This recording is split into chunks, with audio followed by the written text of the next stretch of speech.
Chapter 5: How to Accidentally Start a Rivalry with Almost No Effort.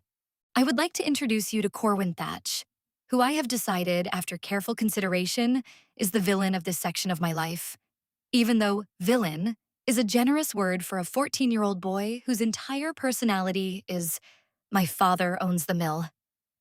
Corwin had awakened 2 years before the rest of us, in the next town over, Brindlewick, a town that considers itself sophisticated because it has 2 bakeries, and had come away with Iron Duelist Epic Rank, a result so far above anything Thistlebrook Hollow had produced in 3 generations.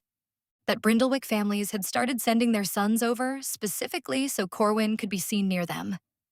The way you'd stand next to a famous horse. Corwin had never spoken to me before the goat incident. After the goat incident, he made a point of finding me. "Heard you floated," he said, the way you'd say, "heard you were arrested." We were at the market, where I had been sent, once again, to do the chores too dull for anyone with a real affinity, and he had arranged himself against a fence post with the specific, deliberate casualness of a boy who had practiced looking casual in a mirror. "Heard the panel doesn't show anyone but you, either. Heard you're a special." I wanted on the record that I had told exactly 4 people about the panel: my parents, Pim, and Sasha. I have a working theory about how the 5th person found out, and the theory's name is Pim, who is an excellent friend, a loyal friend, and constitutionally incapable of keeping a secret for longer than it takes to walk to the market. "It's not a panel," I said. "It's a curse." I've leaned into the branding. "Funny," Corwin said, in the tone of someone who did not find it funny and wanted me to know that specifically. "You know what's also funny? Hollow Rank's not supposed to do anything. That's the whole point of Hollow Rank. It's the Spire telling everyone, very clearly, this one doesn't get to play. And here you are, floating, borrowing other people's light, I hear, since apparently you can't make your own." I felt my face do something complicated.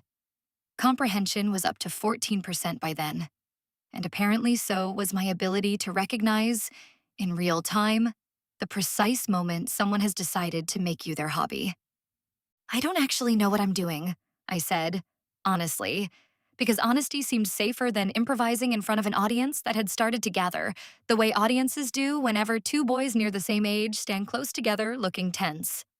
"I want that understood up front, so that whatever happens next, you know I went into it with appropriately low expectations." "Good," Corwin said. "Then it'll be quick." New quest available: Survive Corwin Thatch. Difficulty: comically unfair. Reward: self-respect, partial, experience, possibly a concussion. "I would like to file a complaint," I told the panel silently, with the specific intensity of a man filing a complaint with a void. "About the difficulty rating, about the tone, about all of it." The panel did not respond, because the panel never responds. And Corwin had already raised his hand, and a thin, humming blade of compressed iron light had already begun forming along his forearm, and I had, in total, about 1.5 seconds to decide what kind of catastrophe I was about to become. Here's what actually happened, as best I can reconstruct it, given that most of it occurred faster than my own ability to narrate it to myself, which has never previously been a problem, because I narrate everything, including this. Corwin swung. Not at my head. Epic rank or not, he was 14 and showing off for an audience, not actually trying to end me, but close enough to make a point. A controlled arc meant to knock me down and make me look exactly as foolish as everyone already suspected I was. Absurd Fortune, Level 2. Triggered.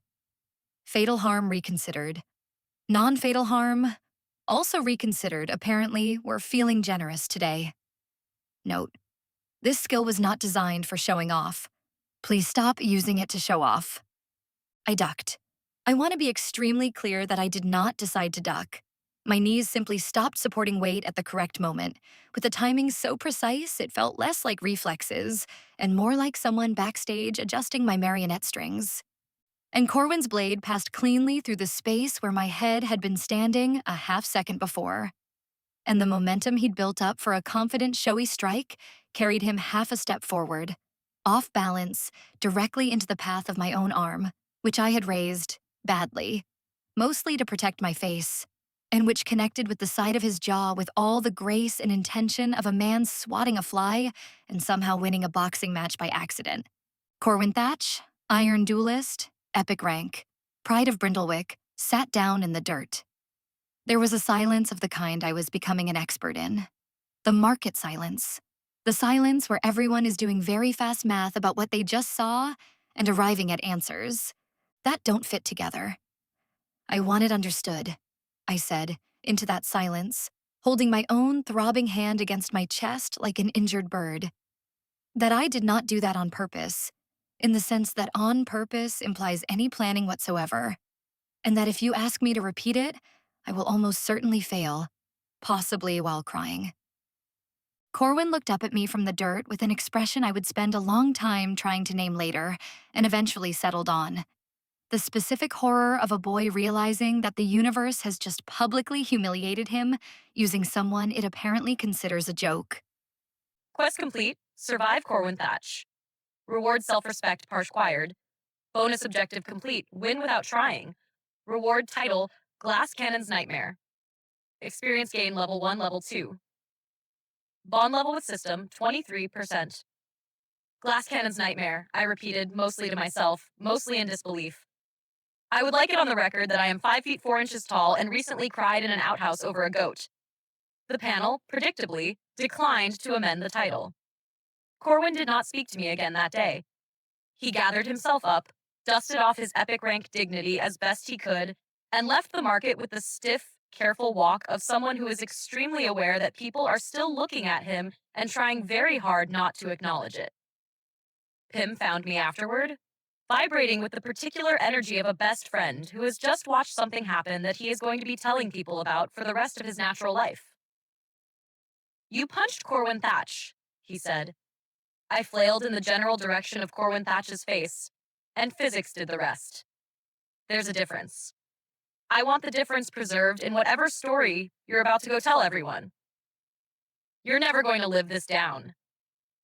Pim, I said, with the weary, hard-won wisdom of a boy who had, in the last 2 weeks alone, been declared magically worthless in front of 300 people, floated off a roof past an angry goat, stolen 4% of a girl's light to produce a spark you could get from rubbing 2 sticks together, and now apparently flattened the most magically gifted boy in 2 villages by accident. I have stopped trying to live anything down. I have decided instead to simply collect it. Like a hobby. He laughed. I laughed.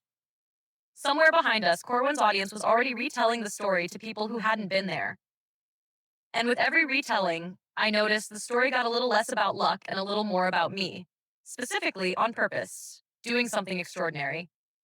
I did not correct them. I want that on the record too. I had every opportunity in that first week to stand in the middle of the market and explain, honestly, that I am a boy with no magic of my own, a glowing rectangle only I can see, and a skill that appears to function entirely on the universe's mood that day. And I chose instead to let Corwin Thatch sit in the dirt and wonder, forever, what exactly he just lost a fight to. Some choices you make for noble reasons. That one I made because it was extremely deeply, irreplaceably funny, and I have decided that's allowed. That night, the panel offered one final quiet line, smaller than the others, easy to miss if I hadn't already learned to read every inch of it like my life depended on it, which, increasingly, it seemed to. Comprehension, 19%. New passive unlocked, reputation drift, others' belief in your strength may, in time, become real. I read that line 4 times. I did not understand it. I am not sure even now that I was supposed to. But I slept that night with the specific, dangerous contentment of a boy who had just discovered that being underestimated is not in fact the same thing as being weak, and who had not yet learned, because nobody had told him, and the panel certainly wasn't going to volunteer it, that there is a very large difference between becoming strong and merely being believed to be. I would learn that difference eventually. Just not yet.